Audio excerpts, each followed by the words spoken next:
Insane footage shows 100 North Koreans storming a Ukrainian-held forest near Nechayev in Russia's Kursk Oblast. No cover, no vehicles, just running over open fields. Half of them get killed by mortars, arty, grenades, and possibly small arms fire before reaching the forest. North Korean army is learning from Russians how to launch mass assaults across open terrain toward Ukrainian forces. The videos show the Ukrainian army obliterating the clueless North Koreans. It's the first time their army goes into battle in more than 70 years.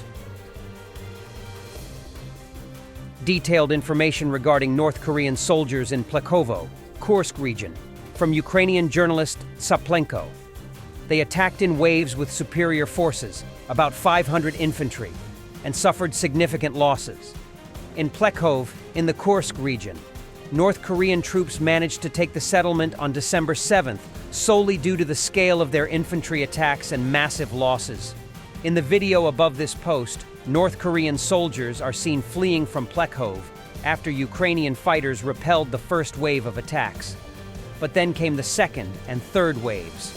According to those who held the defense in the settlement, the North Korean soldiers attacked in overwhelming numbers, or rather, in a mass. At least 500 North Koreans participated in the assault. The advantage over the defenders of Plekhov in terms of infantry was at least 5 times, and when considering the heavy casualties that couldn't be evacuated, it was likely even more. The assault had been planned for a long time. The village was practically surrounded, and supplies for the Ukrainian military were mostly delivered by drones. As a result, the Russians, together with the North Koreans, were able to move forces up close to Plekhov at night to launch an attack from 5 directions. This was likely also due to the fact that the unit holding Plekhov lacked night reconnaissance drones, though the unit claims they had repeatedly asked command for night surveillance support. Some of our heroic fighters, after cutting down Kim's soldiers, managed to retreat from Plekhov. The North Korean dead were later transported out by trucks, and their casualties may have accounted for up to half of the soldiers involved in the assault. From this video and what the fighters say, it's clear that the North Koreans will continue to fight in mass waves, disregarding losses. They will be used for large-scale attacks and psychological pressure on the battlefield. North Koreans with Russians brotherly chilling together in one line. We have seen a photo from the air, but Ukrainian drone has outdone itself here. It could be an Oscar for a best director. Recent reports suggest North Korean soldiers deployed to the front lines of the Kursk region have been facing heavy casualties. Their inexperience in large-scale modern warfare has made them particularly vulnerable. Accustomed to strict control within their borders, many struggle to adapt to the chaos of battle, especially against Ukraine's well-coordinated and highly mobile forces. The harsh winter conditions have compounded their struggles, with limited preparation for freezing temperatures that sap morale and energy. Poor coordination and a significant language barrier with their Russian allies further undermine operational effectiveness, leading to disjointed tactics and missed opportunities on the battlefield. Adding to their challenges is unfamiliarity with modern technologies, particularly drone warfare, a cornerstone of today's combat. North Korean forces, more experienced in traditional, outdated methods, often find themselves exposed and unable to counter the advanced drones employed by Ukraine. In this high-tech, fast-paced environment, these factors have tragically combined, making North Korean troops an increasingly vulnerable contingent in the ongoing conflict.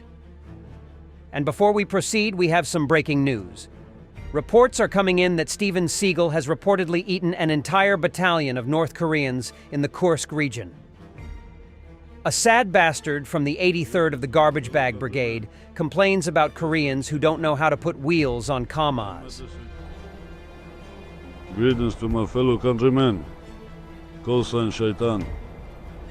I am at the Sergeyevsky training ground, requesting help to repair our Kamaz. Here's what the Korean driver did with my darling. He poorly tightened the nuts when changing the tires, and the wheel popped off on a bump. But no worries, we will fix it, and it will be like new. Victory will be ours, peace to all. Near the snowy fields of Serebryansky Forest, Russian forces try to blend into the snow by wearing white camouflage, but it doesn't save them. Using thermal cameras and tracking footprints, operators of the 63rd Brigade locate and eliminate infantry attempting to move toward. Night vision equipment is a game changer on the battlefield, especially in low visibility conditions. When darkness falls, traditional optics are nearly useless, leaving soldiers and units vulnerable. Night vision allows forces to maintain situational awareness, track movements, and engage targets effectively, even in pitch-black environments. For drones, night vision is even more critical. Equipped with infrared or thermal imaging, drones can scout enemy positions, monitor activity, and provide real-time intelligence without being detected. This capability is invaluable for ambushes, reconnaissance, and countering threats that would otherwise remain hidden. In modern warfare, where every advantage counts, the ability to see in the dark can mean the difference between mission success and failure. Night vision is not just a tool, it's a necessity. People go to the front voluntarily. Putin told how many Russians are sent to war and killed every day. I'll provide the figure. This year, on average, more than 1,000 people enlist in military service under contract each day. People voluntarily go to the front. A Russian Shahed drone, suppressed by electronic warfare.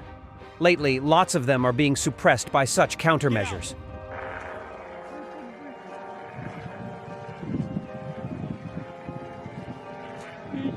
Get out! He'll fall when he finds you. Falling, let's hide. Run away, it's falling. Run away too.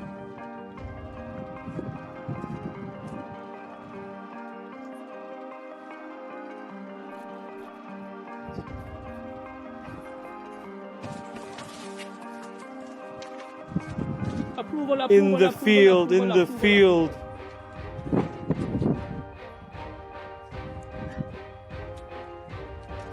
Russian assault squad, please watch till the end. They don't need Ukrainians.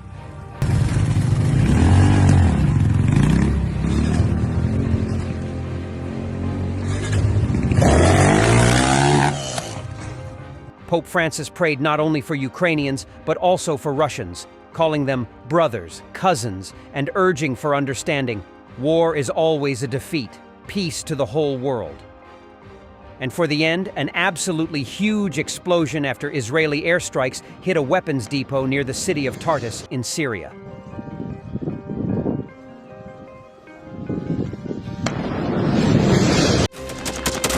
Thanks for watching, and don't forget to subscribe. Also, if you want to support Warthog Defense, please become our member and get early access to new videos, exclusive members-only videos, and become administrator in comment section. The membership link is in the description. Rescues every day. We had a guy last week at 6 rescues in 6 days. You know, he's doing the job every day.